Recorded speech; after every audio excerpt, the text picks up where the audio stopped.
Good evening, and thank you for joining us. Tonight we have a story from Hans Christian Andersen. This is a story titled The Fir Tree. There was such a pretty little fir tree standing in the wood.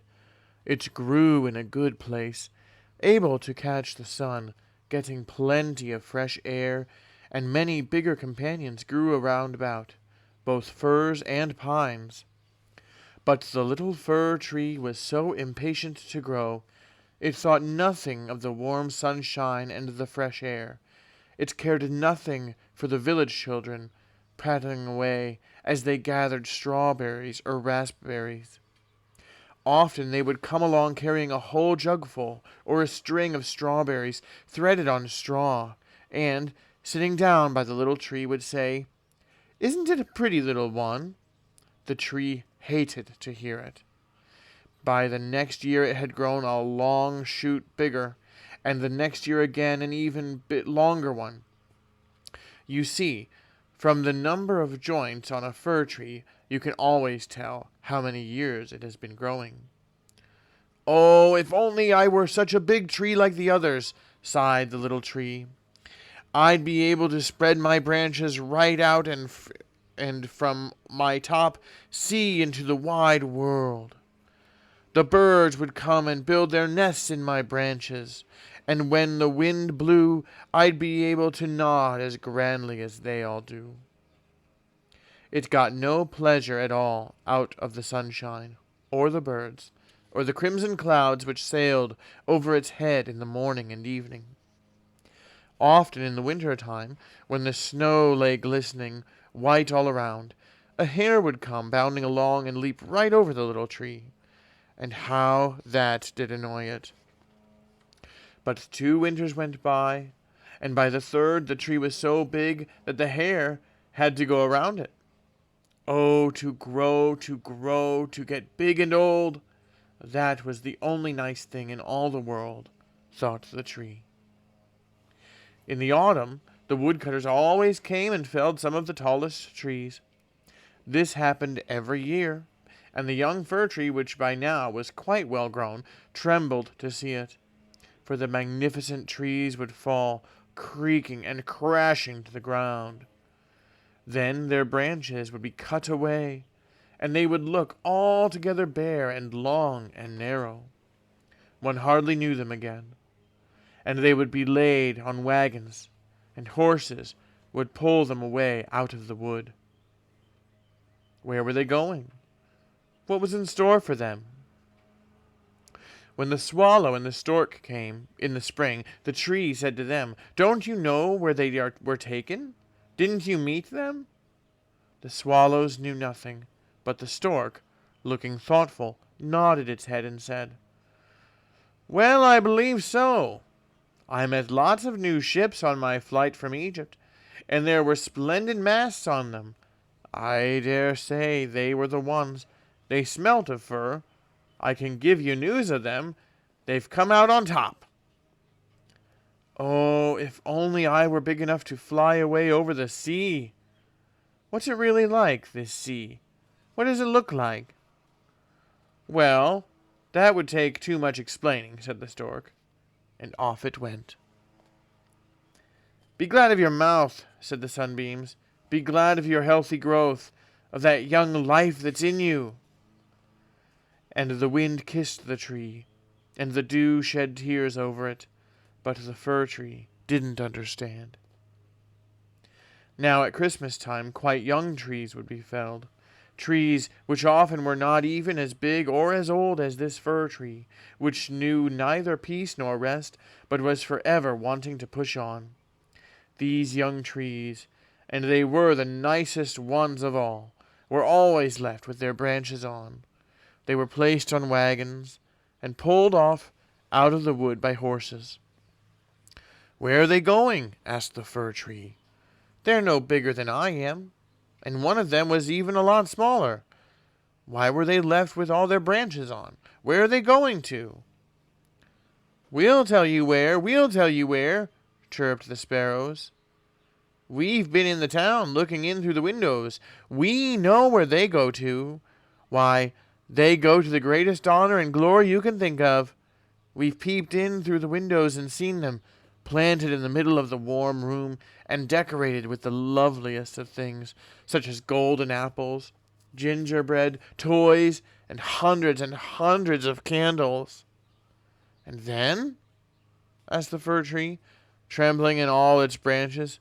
"And then? What happens then?" "Why, that's all we saw. It was marvelous." "I wonder if I was born for this glorious life," thought the tree joyfully. "It's even better than crossing the sea. I'm just dying for it. I do wish it was Christmas. I'm as tall and spreading as the ones who were taken away last year. Oh, if I only were on the wagon now. I do wish I were in the warm room with all the honor and glory, and then... Why, then there'll be something even better, even finer, or why should they decorate me so? There must be something even greater, even grander. But what? I'm yearning, I'm pining. I can't think what's come over me." "Be glad of me," said the air and the sunshine. "Be glad of your healthy youth, here in the open." But it wasn't a bit glad, though it grew and grew.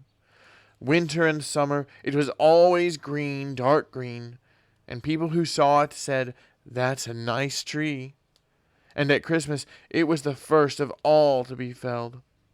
The axe cut deep into its marrow, and it fell with a sigh to the ground, feeling a pain and faintness, and quite unable to think of anything happy.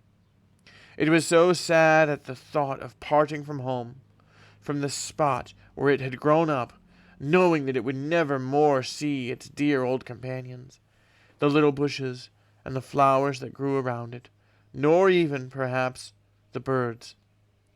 Going away wasn't a bit pleasant.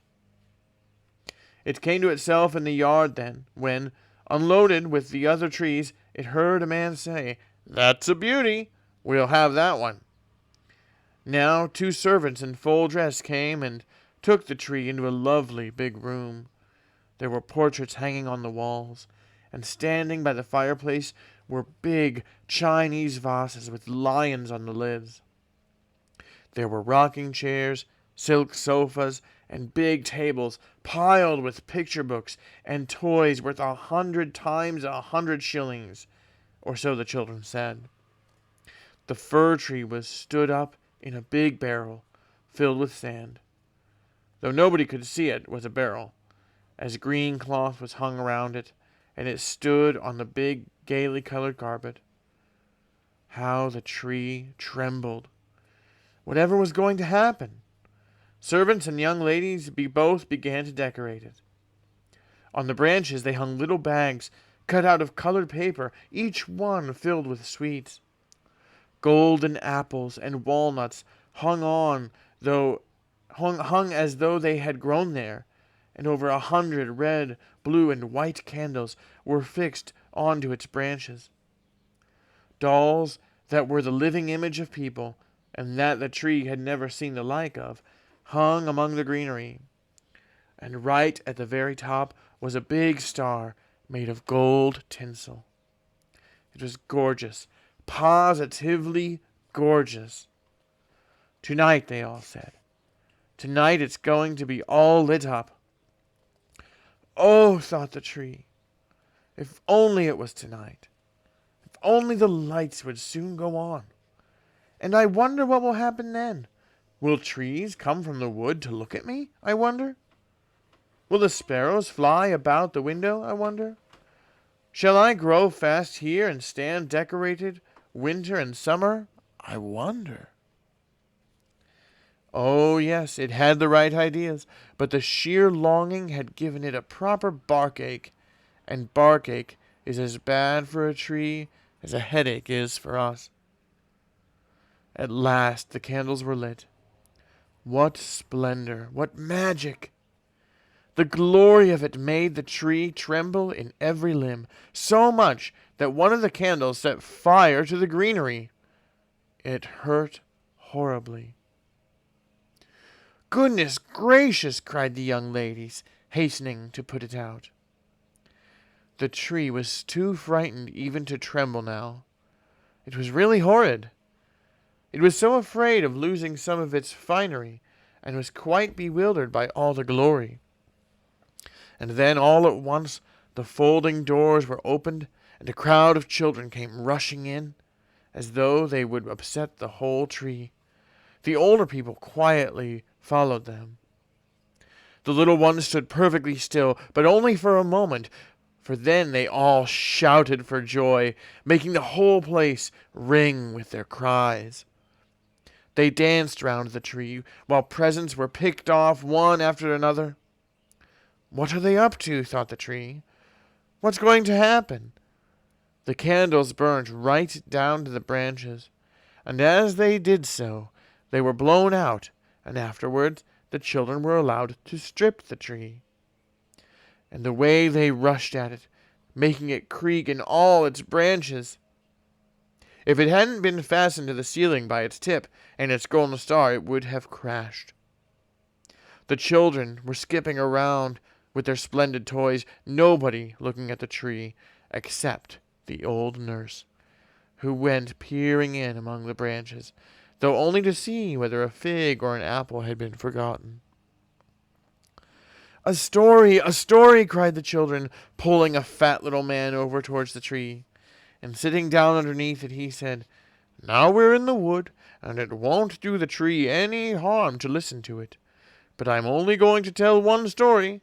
Would you like the one about Imsy Wimsy, or the one about Willy Nilly, who fell downstairs and yet came up top and married the princess?" "Imsy Wimsy!" cried some. "Willy Nilly!" cried others. There never was such shouting and screaming. Only the fir tree held its tongue, thinking to itself, "Don't I come in here? Don't I have a part?" Of course it had been in it. It had played its part. And then the man told the story of Willy Nilly, who fell downstairs and yet came out top and married the princess. And the children clapped their hands and shouted, "Go on, go on!" wanting Imsy Wimsy as well, but getting only Willy Nilly. The fir tree stood perfectly still and full of thought. The birds in the wood have never told anything of this sort. Willy Nilly fell downstairs and yet married the princess.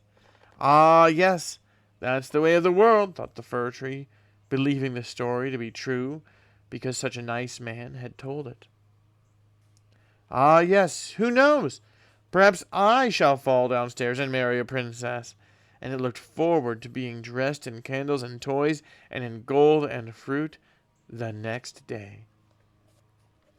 I won't tremble tomorrow, it thought.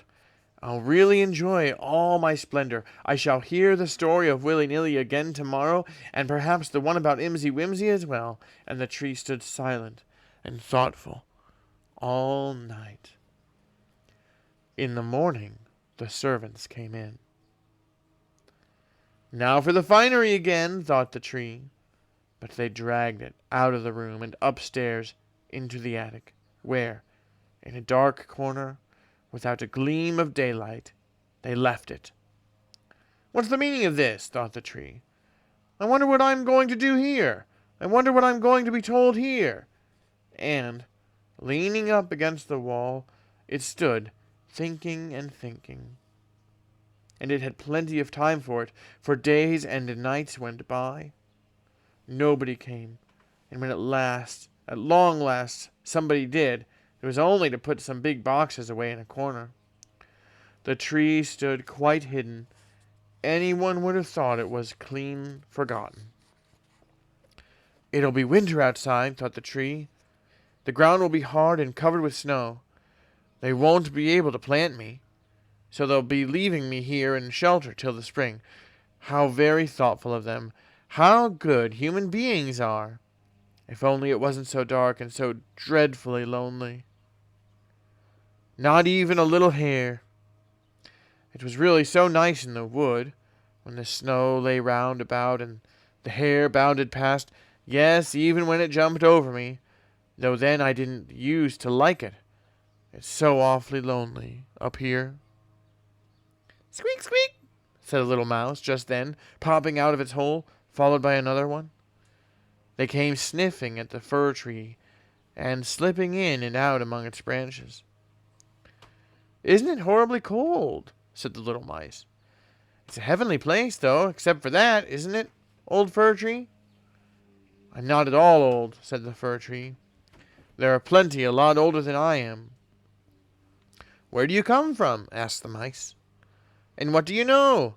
They were so dreadfully inquisitive. "Tell us, please, about the loveliest place on earth. Have you been there? Have you been in the larder, where there are cheeses on the shelves and hams hanging around under the ceiling? There's life there, where life's a bed of tallow candles, and where you go in lean and come out fat?" "I don't know the place," said the tree, "but I know the wood where the sun shines and where the birds sing." And it told the whole story of its youth. The mice had never heard the like of it, and they listened, and they said, "Why, what a lot you've seen! How happy you have been!" "Have I?" said the fir tree, thinking over the story it had been telling. "Why, yes, they were rather pleasant times, when you come to think of it." And then it went on to tell of Christmas Eve, when it had been decorated with cakes and candles. "Oh," said the little mice, "how happy you've been, old fir tree." "I'm not old at all," said the tree. "I only came out of the wood this winter. I'm in my prime, and have only had my growth checked." "What a lovely storyteller you are," said the little mice. And the next night they brought 4 other little mice to listen to the tree. And the more it told, the more clearly it remembered everything. And it thought to itself, yes, they were rather pleasant times. Willy-nilly fell downstairs and yet married the princess, and perhaps I may marry a princess. And the fir tree's thoughts turned to a birch tree, such a pretty little birch tree, which grew in the wood. To the fir tree, this was a real, lovely princess. "Who's Willy-nilly?" asked the little mice, and the fir tree told them the whole fairy tale. It remembered every single word of it, and the little mice were ready to jump right to the top of the tree for very joy. The next night many more mice came, and on the Sunday even 2 rats. But they said that the story wasn't amusing, and this saddened the little mice, for now they, too, thought less of it. "Is that the only story you know?" asked the rats. "That's all," answered the tree. "I heard it on the happiest evening of my life, only then I never realized how happy I was." "It's an extremely bad story. Don't you know any with bacon and tallow candles in it? No pantry stories?" "No," said the tree. "Then you can keep it," said the rats, and in they went. In the end, the little mice also strayed away, and the tree sighed. It was so nice when the nimble little mice used to sit around me, listening to my story. Now even that's all gone. But I'll remember to enjoy myself when I'm taken out again. But when would that be? Well, now, one morning somebody came rummaging about in the attic. The boxes were moved, and the tree was pulled out. It was rather rough, the way they threw it on the floor, but then all at once a man dragged it towards the stairs, where the daylight shone. Now for a new life, thought the tree. It could feel the fresh air and the first sunbeam, and now it was out in the yard. It was all so quick, the tree clean forgot to look at itself. There was so much to see round about. The yard was next to a garden, and everything there was in bloom. Roses hung fresh and fragrant over the little railing. The lime trees were blossoming, and the swallows were flying about, saying, "Twitter, twitter, tweet! My husband's come." But they didn't mean the fir tree. "Now I shall live," it cried joyfully, spreading wide its branches. But alas, they were all withered and yellow, and it lay in a corner among weeds and nettles. The gold paper star was still at the top, glittering now in the brilliant sunshine. Playing in the yard were a few of the merry children who had danced round the tree at Christmas time and had been so delighted with it. One of the smallest rushed up and tore off the gold star. "Look what's still on the ugly old Christmas tree," he said, trampling on its branches and crunching them under his boots. And the tree looked at all the glorious flowers and fresh growth in the garden, and it looked at itself, and it wished that it had stayed in the dark corner of the attic. It thought of the freshness of youth in the wood, of the merry Christmas Eve, and of the little mice that had listened so delighted to the story of Willy-Nilly. All over," said the poor little tree. "If only I'd been happy when I could have been. All over." And the servant came and chopped the tree into little bits, a whole bundle of them.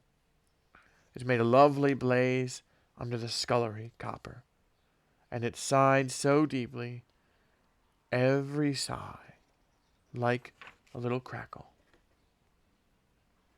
So the children playing in the yard ran inside and sat down in the front of the fire, looking into it and crying, "Bing bang," while at each crackle, which was a deep sigh, the tree thought of a summer's day in the wood, or a winter's night when the stars were shining. It thought of Christmas Eve and of Willy-Nilly, the only fairy tale it could tell or had ever heard, and so in time it was burnt out. The boys played in the yard, the smallest wearing on his breast the gold star which the tree had borne on its happiest evening. Now that was all over, and it was all over with the tree, and the story's over as well, all over. And so it is with every story. Thank you so much for listening. That was The Fir Tree from Hans Christian Andersen. Good night, everyone.